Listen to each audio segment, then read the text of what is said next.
source de la pulsion, c'est une représentation d'un texte de 1915 de Freud. D'accord? Pulsion et destin de pulsion. Pulsion et destin de pulsion, vous rendez compte, déjà là, voyez-vous? Parce que avec le texte de nos collègues, j'avais parlé du cheminement de la libido. Voyez-vous? Donc il faut penser toujours, libido, pulsion, désir.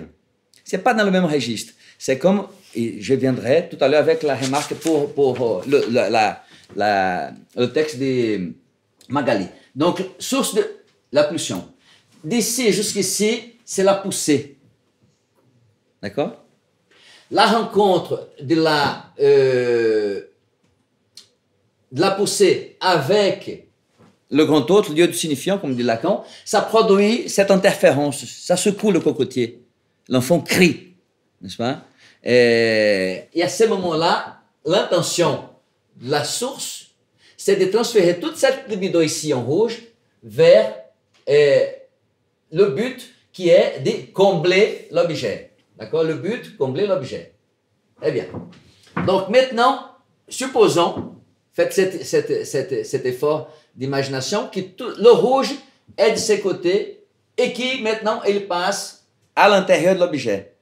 Or, mais c'est ça le problème de la quadrature de cercle, c'est qu'on ne peut pas combler le carré ne peut pas combler le cercle.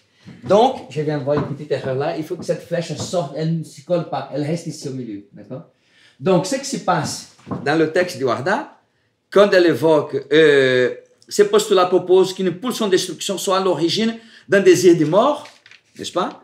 Et ce que je voulais dire par là, c'est que la pulsion, c'est tout ça, et le désir de mort, c'est la flèche qui passe ici, qui vient ici, et qui évite le grand autre, qui est un lieu de castration. La destruction, c'est justement ce qu'il y a un engagement, et ça se passe inconsciemment. C'est que la pulsion évite cette voie-là. Pour quelle raison, on ne sait pas.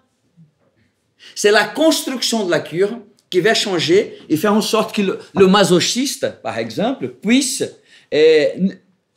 voyez-vous, que le moi du masochiste puisse ne pas souffrir de cette situation, dans le cas, par exemple, de la psychose.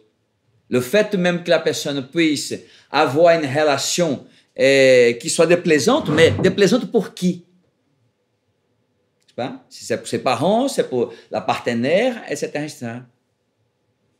Donc, la position du moi masochiste, c'est quelque chose qui doit engager la clinique, mais quand elle arrive au niveau du désir, qui d'ailleurs c'est un niveau qu'on ne va pas accéder non plus. C'est ça qui est intéressant. Tout ça, c'est de la métapsychologie, si vous voulez. C'est un registre que Freud était obligé d'imaginer. Et bien entendu, tout le monde a sauté dessus pour psychologiser l'expérience, pour la rendre compréhensible, n'est-ce pas, pour l'enseigner à l'université, mais on s'y met le doigt dans l'œil.